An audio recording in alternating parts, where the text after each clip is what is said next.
जय हिंद दोस्तों। हमने आपको कल बताया था कोशिका भाग वन। भाग वन में आपको मैंने बताया था कि कोशिका की खोज किसने की, सिद्धांत, उसके प्रकार।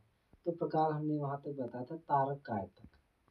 आज है 12 नंबर पे हम बताएंगे अंतःद्रव्य जालिका क्या है। अगर आपने भाग वन नहीं देखा है तो उसका लिंक हमने आपको डिस्क्रिप्शन बॉक्स में दे दिया है, उसको जाकर देख लीजिए। तो हम अब जानेंगे कि अंतःद्रव्य जालिका क्या है।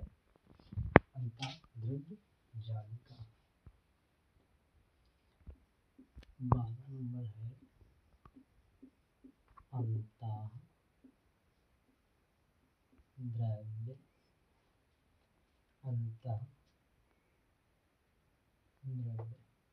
जालिका।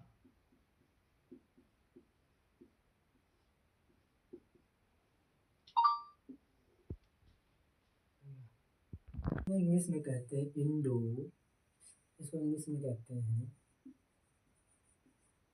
इंडो प्लाज्मिक प्लांट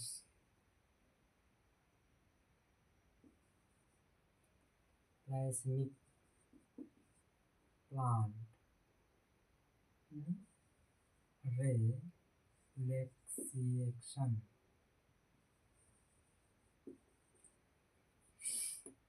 देखो मान लो ये है कोशिका। इसके अंदर हमने कल बताया था माइटोकॉन्ड्रिया भी होता है, गोल्गी होता है, अंतःद्रव्य जालिका ER ये भी होता है।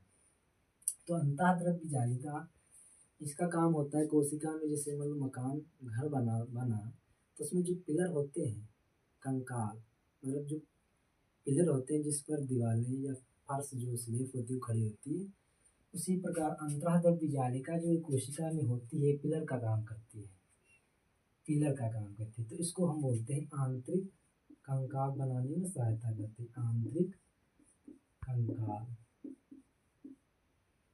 आंतरिक कंकाल भी कहते हैं। तो आंतरिक कंकाल और दूसरा जो है जो पिलर होते हैं दीवार में सहायता के लिए थे, उसको हम बोल सकते हैं आंतरिक सहायता प्रदान करता है। आंतरिक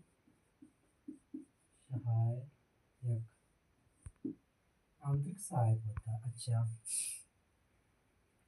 जो अंतःद्रव्य जालिका होती है इसमें जो होते हैं, देखो राइबोसोम लेते हैं, ये अंतःद्रव्य जालिका है। तो ये होती है दो टाइप की। देखो ये आधी होती है खुरदुरी, जो खुरदुरी होती है इस पर बोले जाते हैं राइबोसोम।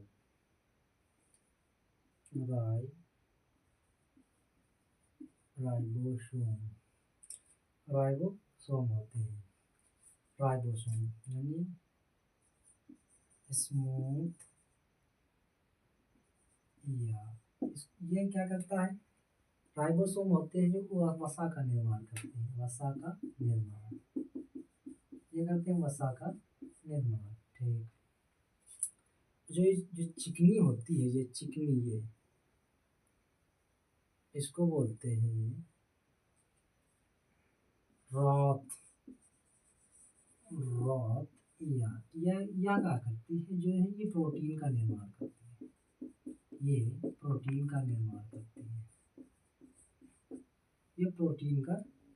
करती है। तो इसको लिखते हैं ये होता है या मतलब अंतःद्रव्य जालिका ये है। तो ये होते हैं, ये होगा प्रोटीन का निर्माण करेगी रॉथ, ये प्रोटीन का निर्माण करती है। अब हम जानते हैं जो राइबोसोम है, अंतःद्रव्य जालिका हमने जानी या अब जानते हैं राइबोसोम। राइबोसोम क्या है ये भी तुम्हें पता होना चाहिए। राइबोसोम तो कोशिका में राइबोसोम भी होता है, लाइसोसोम भी होता है, राइबोसोम। अब हम जानेंगे राइबोसोम क्या है। अब जो है तेरा है राइबोसोम।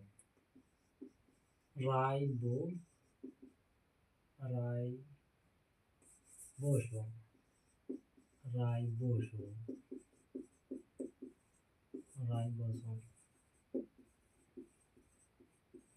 देखो, जो राइबोसोम होता है ये प्रोटीन का निर्माण करता है। प्रोटीन का निर्माण करता है। कोई भी जैसे फैक्ट्री हो, जूते का निर्माण करती है या दही का निर्माण करती है, कोई भी वस्तु का निर्माण करती है तो उसे फैक्ट्री बोला जाता है। तो राइबोसोम जो होता है प्रोटीन का निर्माण करता है, इसीलिए इसको हम प्रोटीन फैक्ट्री बोलते हैं। प्रोटीन का निर्माण करता है, निर्माण, इसलिए इसको हम प्रोटीन फैक्ट्री भी बोलते हैं। प्रोटीन फैक्ट्री, फैक्ट्री बोलते हैं। तो यह राइबोसोम। अच्छा, राइबोसोम, अब इसमें अगली हेडिंग है केंद्रक। केंद्रक, केंद्रक, देखो केंद्रक को बोलते हैं न्यूक्लियस।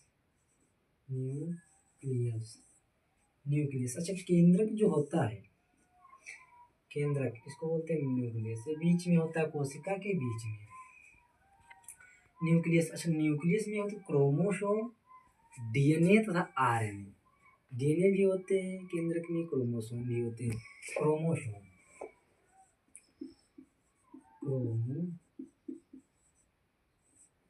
क्रोमोसोम होते हैं डीएनए, ठीक है। और जो केंद्रक की खोज किसने की थी? केंद्रक की खोज की थी रॉबर्ट ब्राउन ने। रॉबर्ट ब्राउन ने की थी। इसको बोलते हैं ब्रेन सेल भी बोलते हैं, ब्रेन ऑफ सेल। केंद्रक। अब राइबोसोम डीएनए तथा आरएनए में पाए जाते हैं। अच्छा, डीएनए आरएनए में अंतर क्या है? हमने इस पर भी वीडियो बनाई है, अगर नहीं देखा तो देख लीजिए। डीएनए तथा आरएनए। अच्छा, केंद्रक। अच्छा, केंद्रक में प्रोटीन, केंद्रक जो होता है प्रोटीन का बना होता है। देखो, जो प्रोटीन होती है, प्रोटीन केंद्रक में होती है, प्रोटीन ये होती है 80%। 80% केंद्रक में प्रोटीन होती है और 10% जो होता है वो डीएनए होता है। डीएनए होता है 10%। तो 80, 10, 90, बाकी की जो 10% उसमें अन्य चीज़ें होती हैं। तो प्रोटीन 80% होती है, डीएनए 10% होता है, बाकी जो होते हैं उसमें 10%। केंद्रक को न्यूक्लियस कहते हैं। न्यूक्लियस की खोज रॉबर्ट ब्राउन ने की थी। और केंद्रक में राइबोसोम, क्रोमोसोम, डीएनए तथा आरएनए होता है। अब बात हम करते हैं लाइसोसोम की। लाइसोसोम, लाइसोसोम क्या करता है? लाइसोसोम, लाइसोसोम,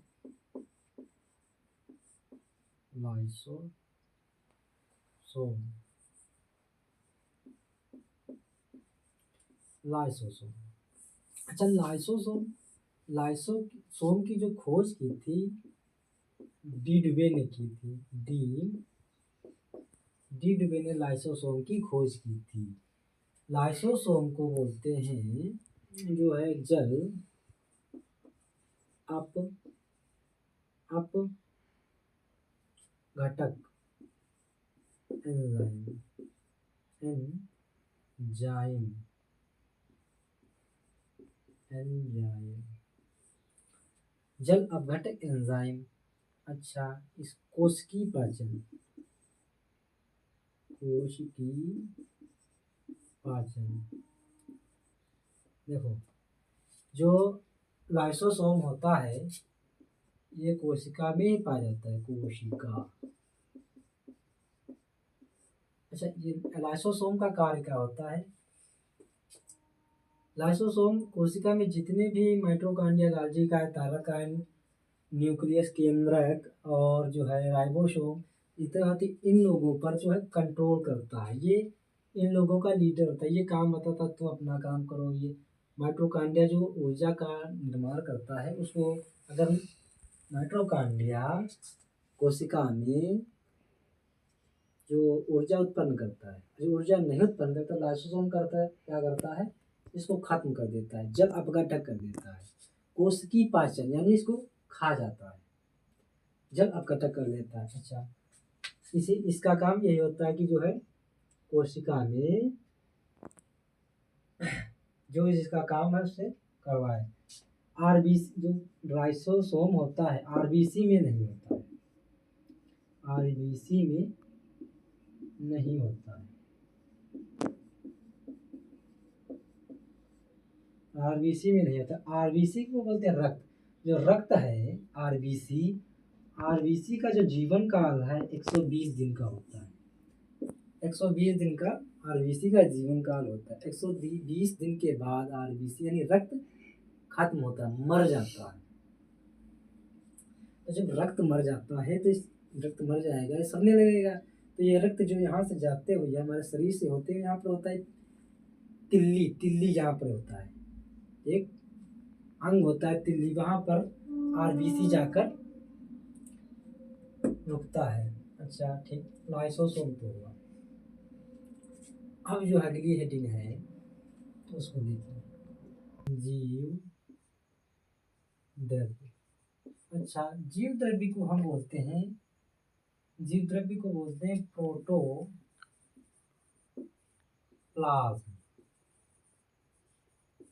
प्रोटोप्लाज्म यह होता है, प्रोटोप्लाज्म जो जीव द्रव्य होता है ये कलरलेस होता है, कलरलेस होता है, कलरलेस होता है। अच्छा, जो जीव द्रव्य होता है इसमें जल जो होता है 80% होता है। जीव द्रव्य, जीव द्रव्य में 80% जल होता है, 80% जल या वाटर होता है। ठीक। अच्छा, जीव द्रव्य जो होता है दो प्रकार का होता है, ये दो प्रकार का होता है। देखो, न्यूक्लियस या केंद्र कोशिका में। पहला होता है कोशिका द्रव्य, कोशिका द्रव्य। दूसरा होता है केंद्रिका द्रव्य। अच्छा, कोशिका को बोलते हैं साइटो, द्रव्य को बोलते हैं प्लाज्म। तो ये हो जाएगा साइटोप्लाज्म, साइटोप्लाज्म। ठीक। अब केंद्रिका या केंद्र को बोलते हैं न्यूक्लियस, द्रव्य को बोलते हैं प्लाज्म। तो ये हो जाएगा न्यूक्लियस प्लाज्म,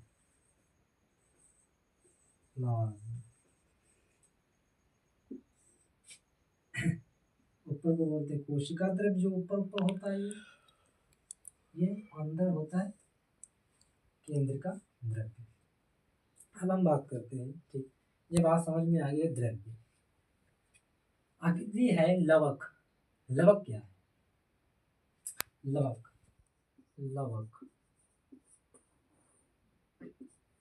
लवक जो होता है ये केवल ओनली प्लांट में पाया जाता है, मतलब केवल ये पौधों में पाया जाता है, ओनली प्लांट। यह जो होता है 3 प्रकार का होता है, 3 प्रकार का। पहला क्या होता है? हरित लवक, हरित लवक इसको बोलते हैं क्लोरोप्लास्ट। अच्छा, क्लोरोप्लास्ट, हरित लवक। ठीक, ये जो होता है पत्ती में पाया जाता है, पत्ती तना में, पत्ती तना में होता है। ठीक है, पत्ती तना में यह क्या करता है? जो पत्तियों में होता है प्रकाश संश्लेषण की क्रिया करके भोजन का निर्माण करता है। किसका?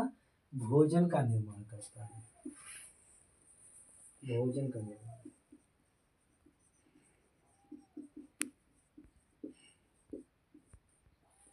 भोजन का निर्माण करता है। अच्छा, दूसरा क्या होता है? दूसरा होता है अवर्णित लवक। अच्छा, अवर्णित लवक अगर इसको हम इंग्लिश में बात करें तो इंग्लिश में होता है ल्यूकोप्लास्ट। ल्यूकोप्लास्ट यह क्या होता है? जड़ में होता है, जड़ या मूल। अच्छा, मूल समझते हो? मूल नहीं समझते? मूल किसी कोई भी पौधा उसको उखाड़ो, जड़, उसकी जड़ आ जाए तो जड़, जैसे ये पौधा है, ये पौधा है तो ये होती जड़, ये जड़ है, ऐसे ऐसे जड़। तो जो महीन महीन होते हैं ये छिद्र, जैसे महीन महीन में लोए होते हैं, उनको बोलते हैं मूल। मूल, और इन्हीं इन्हीं को मूल रोम भी बोलते हैं। मूल रोम, मूल रोम किसे कहते हैं? तो मूल रोम इन्हीं इन्हीं को ही कहते हैं, जड़ और इनमें होता है। ठीक। अच्छा, इसका काम क्या होता है? ये भोजन को संग्रह इकट्ठा करता है, भोजन को, ये भोजन का निर्माण करता है, ये भोजन का संग्रह करता है, भोजन का संग्रह, ये भोजन का संग्रह करता है। अच्छा, तीसरा होता है वर्णिक, वर्णिक लवण। तीसरा जो है ये है वर्णिक लवण, इसको इंग्लिश में कहते हैं क्रोमोप्लास्ट। क्रोमोप्लास्ट,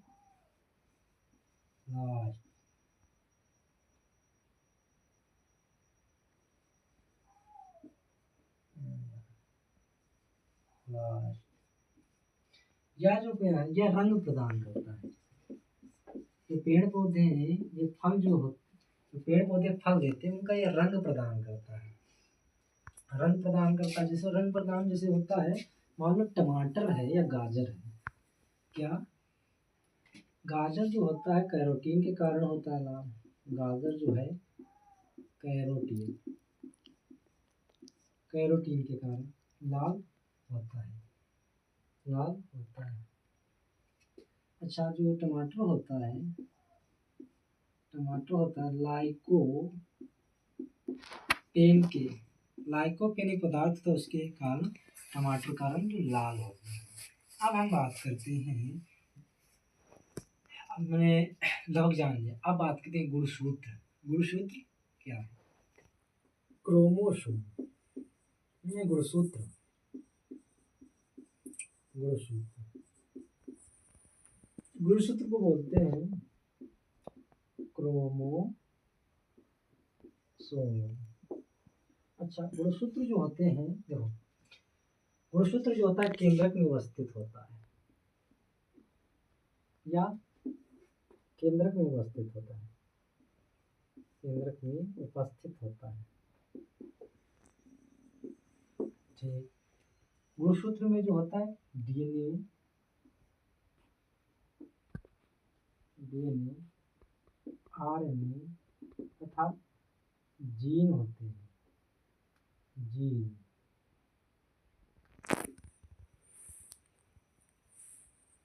देखो, जो हमने अभी पहले हेडिंग में देखा केंद्रक, उसमें केंद्रक में जो होता है क्रोमोसोम और डीएनए तथा आरएनए होते थे, तो वहां से अब क्रोमोसोम, यहाँ क्रोमोसोम यानी गुणसूत्र। तो जो मानव में होते हैं, देखो मानव में मतलब मनुष्य में, पुरुष, पुरुष में मतलब पुरुष, तो इसमें जो होते हैं 46 जोड़ी होते हैं। क्या होते हैं? 46 जोड़ी, 46 गुणसूत्र होते हैं, 46 गुणसूत्र। लेकिन क्या होते हैं? 23 जोड़ी होते हैं, 23 जोड़ी, 23 जोड़ी होते हैं। अच्छा, मेल इसमें होते हैं 44 + 2 x + y। हम फीमेल में होते हैं, फीमेल, इसमें इनके में भी 44 होते हैं, लेकिन इसमें क्या होता है? x + x होता है। ये जो y, ये x है, ये y और ये x, यही इन्हीं से पहचान होती है पुरुष और महिला की, इन्हीं से पता चलता है ये पुरुष है कि महिला है। अच्छा, ठीक, फीमेल पुरुष, इन्हीं से बच्चे जो होते हैं बच्चे का मतलब लिंग निर्धारण इन्हीं से होता है, इनके गुणसूत्रों से ही होता है। अब देखते हैं कोशिका। हमने देखो बताया था कोशिका की जो सबसे इकाई है, देखो कोशिका, अब कोशिका के बारे में थोड़ा। कोशिका, कोशिका यानी सेल, साइटो। अगर कोशिका को हम कहें सबसे कोशिका सबसे छोटा अंग है तो नहीं है। हमने बताया था कोशिका शरीर जीवधारियों की क्रियात्मक एवं संरचनात्मक की सबसे छोटी इकाई को कोशिका कहते हैं। सबसे छोटी इकाई यानी यूनिट को ही कोशिका कहते हैं। अगर ये कोशिका है कि कोशिका सबसे छोटा अंग है तो गलत होगा। हम कह सकते हैं कि कोशिका जो है सबसे छोटी इकाई या यूनिट है। कोशिका जो है ये दो प्रकार की होती हैं, प्रोकैरियोटिक, यूकैरियोटिक। जो यूकैरियोटिक होती है या जंतु और पादपों में पाई जाती है, जंतु और पादपों में पाई जाती है। अच्छा, पहली जो प्रोकैरियोटिक है इसमें आंतरिक कोशिका विभाजन, प्रारंभिक कोशिका अविकसित होती है। जो पहली कोशिका होती है अविकसित होती है, यह केवल मुख्य अंग में ही होती है। अच्छा, एग्जाम्पल के तौर पर नील हरित शैवाल है। तो ये हो गई कोशिका। कोशिका जो है, कोशिका सबसे छोटी यूनिट है, लेकिन सबसे छोटी यूनिट होने के बावजूद इसके अंदर माइटोकॉन्ड्रिया, गोल्गी गाय, अंतः द्रव्य जालिका, राइबोसोम, क्रोमोसोम, लाइसोसोम, केंद्रक, ये सब पाए जाते हैं। तो समझ सकते हैं कोशिका इतनी छोटी भी इकाई या यूनिट नहीं है। तो हमने बताया आपको इस भाग में, भाग 2 में कोशिका के बारे में। तो अगर वीडियो हमारी आपको पसंद आई हो तो वीडियो को लाइक कीजिए, चैनल को सब्सक्राइब कीजिए और दोस्तों को शेयर कीजिए। मिलते हैं अगली वीडियो में, तब तक के लिए जय हिंद, जय भारत।